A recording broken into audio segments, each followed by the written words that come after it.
Welcome to my channel. In this video, let's talk about evaluating functions. Number 1. Evaluate f of negative 2 for the function f of x equals 2x plus 5. Una natin gagawin, kokopyahin ko muna yung function. F of x is equal to 2x plus 5. Ang kailangan kasi natin dito ay malaman yung value ng function kapag yung x natin ay negative 2. Yung x, papalitan natin ng negative 2. So substitute x equal negative 2. Therefore, we have f of negative 2 equals 2 times x. Ang x natin ay negative 2. And then plus 5. Simplify natin. 2 times negative 2 is negative 4. So negative 4 and then plus 5. And finally, negative 4 plus 5 is positive 1. So it means the value of the function when x is negative 2 is equal to 1. I-box natin.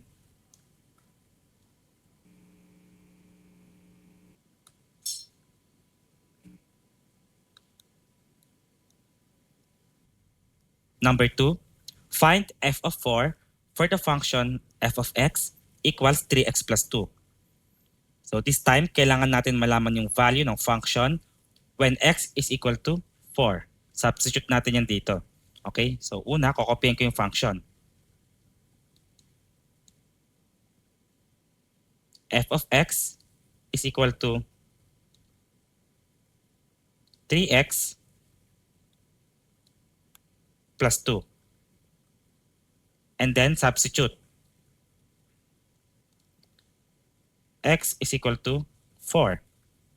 Therefore, we have f of 4 is equal to 3 times x. X is equal to 4. And then plus 2. Evaluate natin. 3 times 4 is 12. And then 12 plus 2 is equal to 14.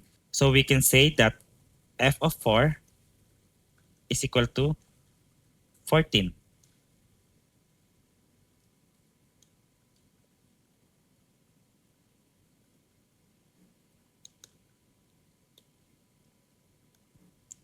Number 3. For the function f of x equals 3x minus 15, what is the value of x such that f of x is equal to 45? So this time, iba naman. Ang hahanapin naman natin ay yung value ng x. And given sa atin yung value ng function, f of x is equal to 45. So ang gagawin ko, kokopyahin ko muna yung function. F of x is equal to 3x minus 15. Given sa atin to. So isa-substitute natin yan. F of x magiging 45 yan. So 45 equals 3x minus 15. Mag-solve tayo ngayon ng linear equation. We have to solve for this x. So add 15 on both sides.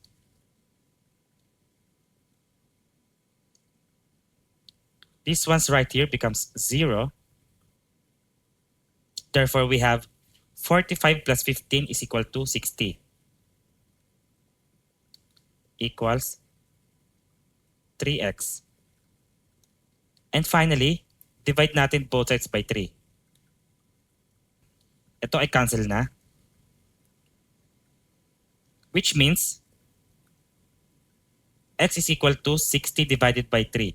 So that's 20.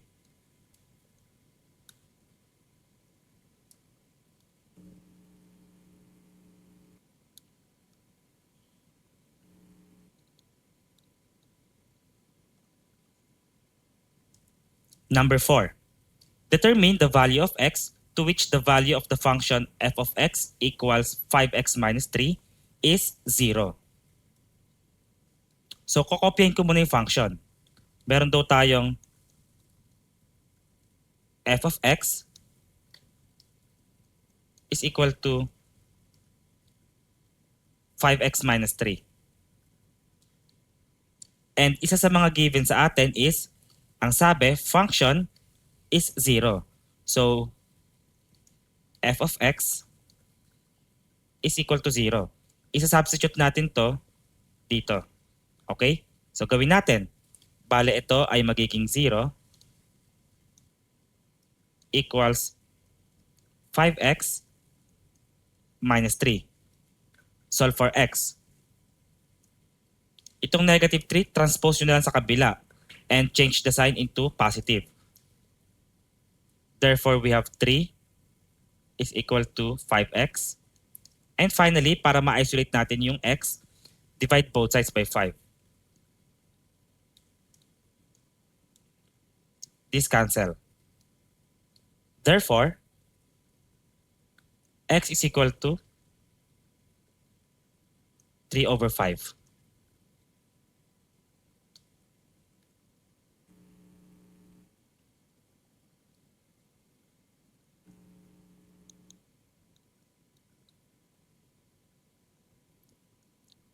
Problem number 5. For the function f of x equals 3x plus 9, determine the expression for f of x plus 3. Okay, kokopyahin ko muna yung function.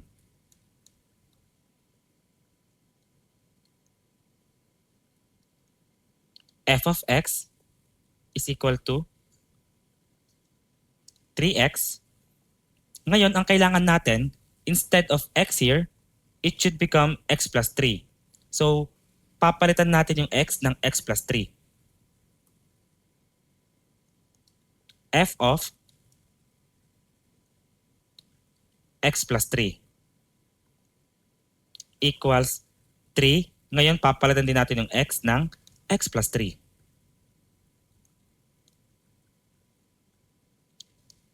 And then, plus 9.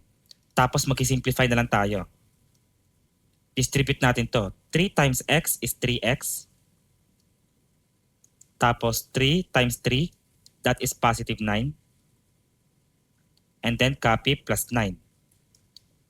Tapos combine natin yung constants. 9 plus 9 is equal to 18. So we have 3x plus 18. So ayan yung expression for f of x plus 3.